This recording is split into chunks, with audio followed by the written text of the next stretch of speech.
الرحمن الرحیم۔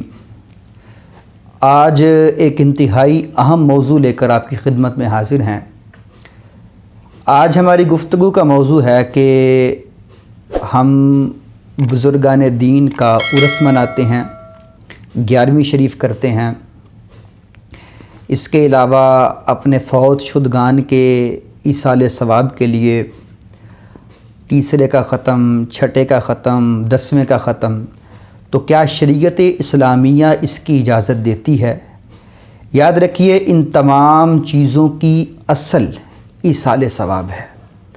اور ایصال ثواب ایک ایسا فقہی، دینی، شرعی پہلو ہے کہ جس پر نبی کریم صلی اللہ تعالیٰ علیہ وآلہ وسلم کے فرامین بھی موجود ہیں، صحابہ کا عمل بھی موجود ہے، اور محدثین نے باقاعدہ طور پر اس کو اپنی اپنی کتابوں کے اندر لکھا ہے۔ نہ صرف لکھا ہے بلکہ اس پر اپنے ابواب کو بھی قائم فرمایا، جیسا کہ نسائی شریف کے اندر موجود ہے، جس کے اندر باقاعدہ طور پر امام نسائی نے ایک باب باندھا، باب وصولی ثواب صدقات للمیت۔ اسی طرح کا ایک چیپٹر مسلم شریف کے اندر موجود ہے، اور نسائی شریف کی جو حدیث ہے وہ 3677 ہے، 3677۔ اور سعد بن عبادہ رضی اللہ تعالی عنہ سے یہ حدیث مروی ہے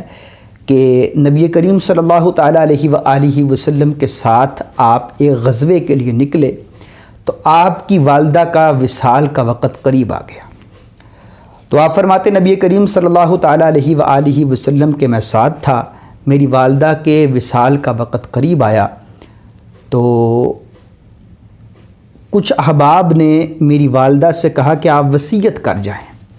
تو آپ نے فرمایا فیما اوصی، میں وصیت کس چیز میں کروں؟ المال مال سعد، کہ مال تو سعد کا مال ہے، میرے پاس تو وصیت کرنے کے لیے کچھ نہیں ہے۔ آپ کا وصال ہو گیا، نبی کریم صلی اللہ تعالیٰ علیہ وآلہ وسلم کے ساتھ غزوے سے جب واپس آئے سعد بن عبادہ رضی اللہ تعالیٰ عنہ، تو آپ فرماتے ہیں کہ میں نے سرکار صلی اللہ تعالیٰ علیہ وآلہ وسلم سے پوچھا، آقا حل ینفعها ان اتصدق عنہا، کہ یا رسول اللہ صلی اللہ تعالیٰ علیہ وسلم میری ماں کا تو وصال ہو گیا،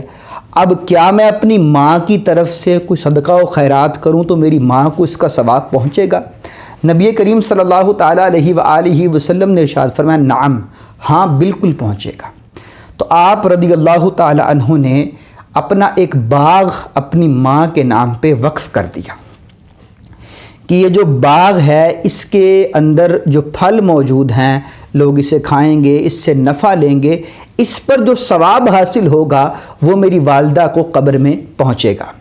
اب یہی کام بعینی ہی ہم کرتے ہیں، اور اس حدیث کے بارے میں مخالفین کے اقوال بھی موجود ہیں۔ شیخ البانی نے اس کو صحیح کہا ہے، اور دیگر محدثین نے بھی اس کو صحیح قرار دیا ہے۔ ابو داود شریف کے اندر جو روزے کے باب کے اندر یہ چیز موجود ہے، زکوٰۃ کے باب کے اندر، وہ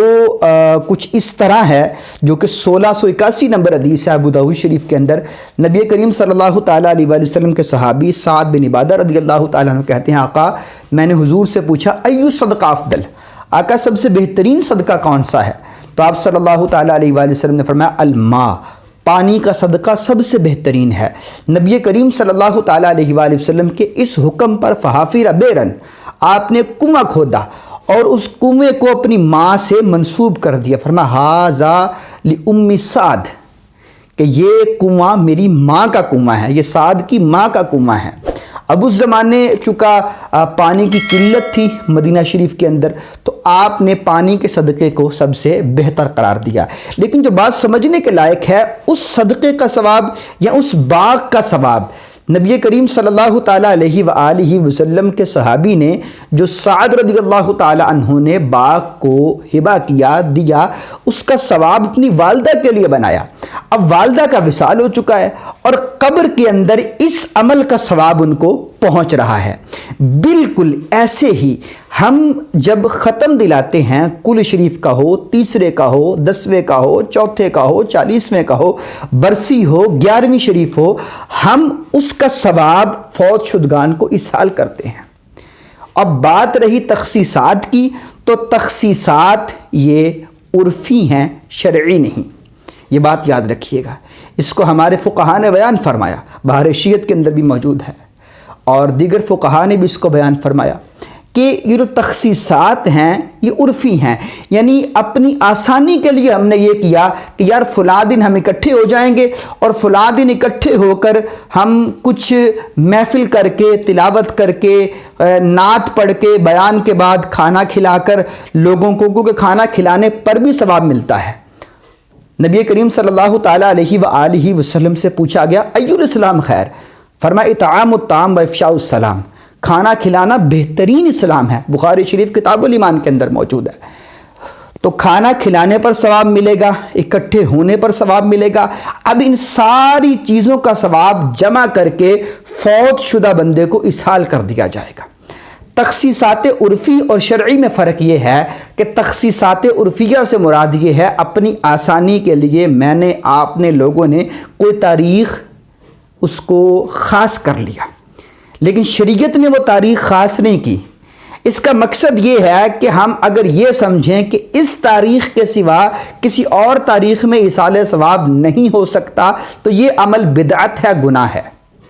لیکن ایسا ہم نہیں سمجھتے، بلکہ ہم یہ کہتے ہیں کہ آسانی کے لیے، سہولت کے لیے اس دن اکٹھے ہو جائیں گے، باقی جو ایصال ثواب ہے وہ کسی بھی دن، کسی بھی وقت، کسی بھی جگہ سے ہو سکتا ہے، لیکن اپنی آسانی کے لیے اکٹھے ہو جائیں گے۔ جس طرح یوں سمجھیے نکاح ہے، نکاح کے باب کے اندر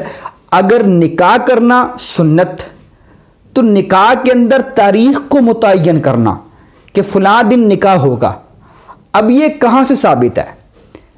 نکاح کے اندر تاریخ کا معین کرنا یہ ہمارے اپنی طرف سے ہے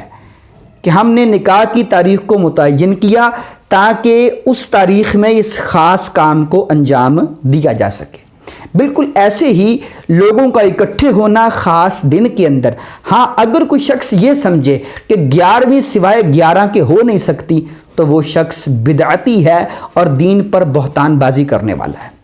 لیکن ایسا کوئی نہیں سمجھتا۔ ہماری مساجد کے اندر، ہمارے اداروں کے اندر، ہماری محافل کے اندر اس بات کا ذکر نہیں ہوتا، بلکہ 11 کو، 12 کو، 13 کو، بلکہ بعض اوقات پورا مہینہ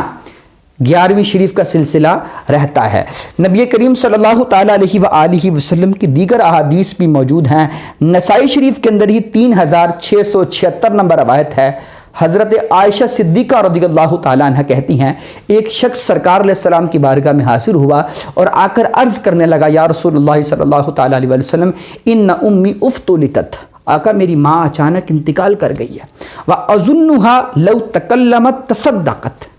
اور میں گمان کرتا ہوں کہ اگر میری ماں زندہ رہتی تو صدقہ کرتی، فَهَلْ لَهَا أَجْرٌ إِن تَصَدَّقْتُ عَنْهَا، آقا کیا میں اپنی ماں کی طرف سے صدقہ کروں تو میری ماں کو ثواب پہنچے گا؟ نبی کریم صلی اللہ تعالیٰ علیہ وآلہ وسلم نے فرمایا نعم، ہاں بالکل، جو تم چیز اپنی والدہ کی طرف سے صدقہ کرو گے تمہاری ماں کو قبر میں اس کا ثواب پہنچایا جائے گا، یہ ایصال ثواب ہے۔ نبی کریم صلی اللہ تعالیٰ علیہ وآلہ وسلم کی اس حدیث کے بعد شیخ عبدالحق محدث دہلوی علیہ رحمہ، جنہوں نے 20 سے زائد مرتبہ جاگتے میں حضور کی زیارت کی تھی، اور اقلیم ہند کے اندر جتنا بھی اسلام پھیلا ہے یہ شیخ عبدالحق محدث دہلوی علیہ رحمہ کی ذات کی وجہ سے ہے۔ اب شیخ عبدالحق فرماتے ہیں فی ھذا الحدیث دلیل علی ان ثواب صدقہ یصل الی المیت، فرمایا اس حدیث کے اندر اس بات کا ثبوت موجود ہے کہ صدقے کا ثواب میت کو پہنچتا ہے۔ فرمایا بالکل اسی طرح جو دعا ہے وَكَذَلِكَ حُکْمُ الدُّعَا، دعا کا حکم بھی ایسے ہی ہے کہ دعا بھی کی جائے تو میت کو اس کا ثواب پہنچتا ہے۔ فرمایا وَاخْتَلَفُوا فِي الْعِبَادَاتِ الْبَدَنِيَّةِ وَالْمُخْتَارُ نَعَمْ قِيَاسًا عَلَى الدُّعَا، فرمایا کہ عبادات بدنیہ کے حوالے سے مختلف آراء موجود ہیں، مختار قول یہ ہے کہ عبادات بدنیہ کا ثواب بھی مرنے والے کو قبر میں پہنچایا جا سکتا ہے۔ نبی کریم صلی اللہ تعالیٰ علیہ وآلہ وسلم کا ایک فرمان دارقطنی کے اندر موجود ہے۔ نبی کریم صلی اللہ تعالیٰ علیہ وآلہ وسلم نے ارشاد فرمایا آپ کے پاس ایک شخص حاضر ہوا اور کہنے لگا یا رسول اللہ صلی اللہ تعالیٰ علیہ وسلم کان لی ابوان، آقا میرے والدین تھے، ابرہما فی حال حیاتہما، آقا میں اپنے والدین کے ساتھ احسان کیا کرتا تھا جب وہ ظاہری طور پر حیات کے ساتھ تھے، وَكَيْفَ لِي بِبِرِّهِمَا بَعْدَ مَوْتِهِمَا، آقا وہ وصال کر گئے ہیں، اب میں ان کے ساتھ کیسے اچھا سلوک کر سکتا ہوں؟ نبی کریم صلی اللہ تعالیٰ علیہ وآلہ وسلم نے ارشاد فرمایا اِنَّ مِنَ الْبِرِّ بَعْدَ الْبِرِّ أَن تُصَلِّي لَهُمَا مَعَ صَلَاتِكَ وَتَصُومَ عَنْهُمَا مَعَ صَوْمِكَ، او کما قال علیہ السلام، فرمایا تمہارا اپنے والدین کے ساتھ حسن سلوک یہ ہے کہ تم جب نماز پڑھتے ہو تو 2 رکعت نفلی نماز اپنے والدین کے ایصال ثواب کے لیے پڑھ لیا کرو، روزہ رکھتے ہو تو ایک نفلی روزہ اپنے والدین کے لیے بھی رکھ لیا کرو۔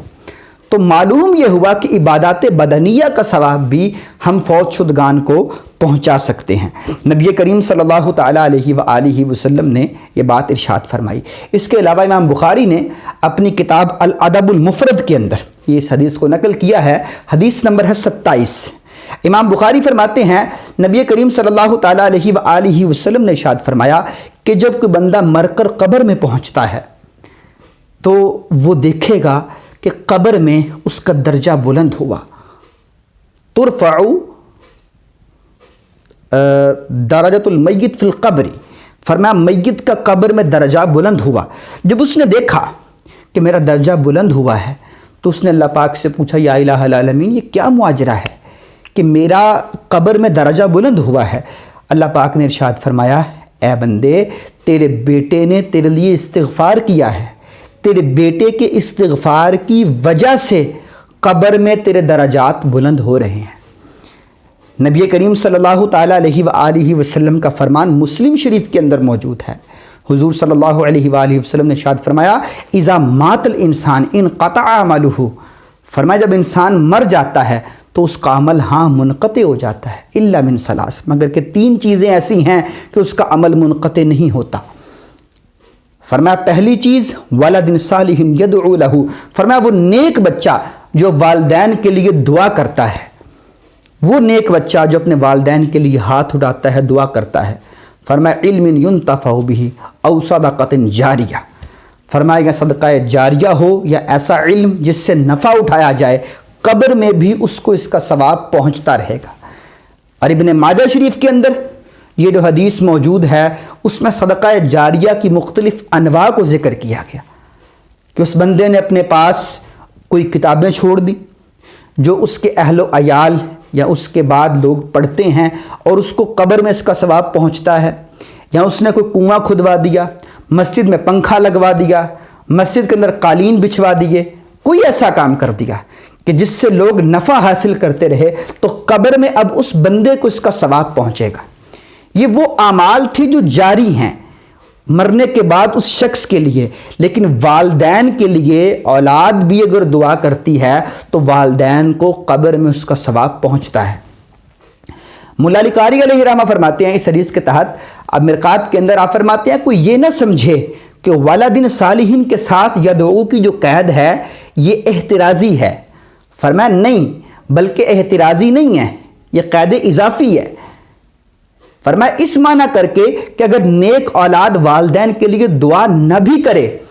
تو اولاد کے ہر عمل کا ثواب والدین کو قبر میں پہنچے گا۔ فرمایا اس لیے کہ والدین اولاد کا جو ایک والدین ہیں وہ اولاد کے لیے جڑ ہیں، اور جو اولاد ہے وہ والدین کا پودا ہے، ثمر ہے، درخت ہے، تنا ہے، ایک پھل ہے۔ تو فرمایا جو جڑ کے اندر ہو وہ پھل کے اندر آتا ہے۔ تو اسی طرح جب بچہ اچھا عمل کرتا ہے تو اس کا ڈائریکٹلی ثواب اس کے والدین کو پہنچتا ہے قبر کے اندر۔ یہاں پر سبق بھی موجود ہے کہ اولاد کو چاہیے کہ اپنے والدین کے مرنے کے بعد، وصال کرنے کے بعد اچھے اعمال کیا کریں، تاکہ کہیں ایسا نہ ہو کہ والدین کو قبر میں اولاد کے اعمال بد دیکھ کر ان کو کلفت محسوس ہو، بلکہ اعمال صالحہ کریں تاکہ والدین کو قبر کے اندر اس کا ثواب پہنچ سکے۔ نبی کریم صلی اللہ تعالیٰ علیہ وآلہ وسلم نے ہر چیز کو کھول کر بیان فرمایا۔ اس کے علاوہ بہقی کے اندر شعب الایمان کے اندر امام بہقی نے 7527 نمبر حدیث نقل کی ہے، اور البنایا کے اندر اس کو حافظ بدر الدین عینی نے اس کو صحیح قرار دیا۔ نبی کریم صلی اللہ تعالیٰ علیہ وآلہ وسلم نے ارشاد فرمایا کہ مل میت فی القبر الا کالغریق المتغوص، فرمایا میت کی مثال ایسے ہے جیسے کوئی بندہ نہر کے اندر ڈوب رہا ہو، اور المتغوص فرمایا وہ پکار رہا ہو، وہو ینتظر دعوتہ من اب او اخ او صالح، فرمایا وہ کسی شخص سے، اپنے بھائی سے، باپ سے، بیٹے سے، بیٹی سے دعا کا منتظر ہو، اور فرمایا کہ وہ فَإِن لَحِقَتْهُ، اگر وہ دعا اس کو مل جائے تو جو کچھ دنیا کے اندر ہے اور دنیا کے اندر جتنی بھی نعمتیں موجود ہیں، فرمایا وہ دعا اس بندے کے لیے ان تمام چیزوں سے بہتر ہے۔ اور نبی کریم صلی اللہ تعالیٰ علیہ وآلہ وسلم نے مزید ارشاد فرمایا اللہ تبارک و تعالیٰ لا يدخل، فرمایا کسی بندے کی دعا کے ذریعے سے اللہ تبارک و تعالیٰ قبر والے کو ایک پہاڑوں کے برابر امثال الجبال، پہاڑوں کے برابر اس دعا کرنے کا ثواب عطا فرماتا ہے۔ اب یہاں سے کیا ثابت ہوا کہ مرنے والا ہماری دعا کا منتظر ہے، مرنے والا ہماری طرف سے ایصال ثواب کا منتظر ہے، مرنے والا یہ چاہتا ہے کہ لوگ اس کے لیے کوئی ثواب کا انتظام کریں، لہٰذا یہی ختم پاک ہے، یہی 40واں ہے، یہی تیجا ہے، یہی 5واں ہے، یہی 10واں ہے۔ ہاں تخصیصات، نام، اس کے اندر اختلاف ہو سکتا ہے، کوئی 10واں کہتا ہے، کوئی 7واں کہتا ہے، کوئی 40واں کہتا ہے، کوئی عرس کہتا ہے، کوئی برسی کہتا ہے، یہ ہمارے اپنے دیے گئے نام ہیں، لیکن ان کی اصل ایصال ثواب ہے۔ اور ایسا صرف ایک حدیث کے اندر موجود نہیں ہے، بلکہ بے شمار احادیث کے اندر موجود ہے جو میں نے آپ کے سامنے بیان کی۔ اور تخصیصات کسی بھی چیز کے اندر جو ہم کر رہے ہیں یہ ہمارے اپنے فائدے کے لیے ہیں۔ نبی کریم صلی اللہ تعالیٰ علیہ وآلہ وسلم کے فرامین کے اندر یہ بات موجود ہے کہ میت کو، قبر والے کو ہماری دعاؤں کا، ہماری اچھی چیزوں کا، ہمارے اعمال صالحہ کا، ہمارے ثواب کا انتظار رہتا ہے۔ نبی کریم صلی اللہ تعالیٰ علیہ وآلہ وسلم نے یہاں تک ارشاد فرمایا اقرأوا علی موتاکم سورہ یاسین، فرمایا اپنے مرنے والوں کے پاس سورہ یاسین شریف پڑھا کرو۔ اب اس سے مراد کیا ہے؟ اس سے مراد یہ ہے جب کوئی بندہ مرنے والا ہو اس کے پاس سورہ یاسین کی تلاوت کی جائے، جب وہ فوت ہو جائے تو اس کی میت کے پاس بیٹھ کر اس کی تلاوت کی جائے، کیونکہ قرآن پاک کو پڑھنے سے رحمتیں نازل ہوتی ہیں، اور ان رحمتوں کا حصہ اس مرنے والے کو بھی ان رحمتوں میں سے حصہ مل سکتا ہے۔ اللہ تبارک و تعالیٰ سے دعا ہے پروردگار عالم ہم سب کو عمل کی توفیق عطا فرمائے، آمین بجاہ نبی الامین عز و جل و صلی اللہ تعالیٰ علیہ وآلہ وسلم۔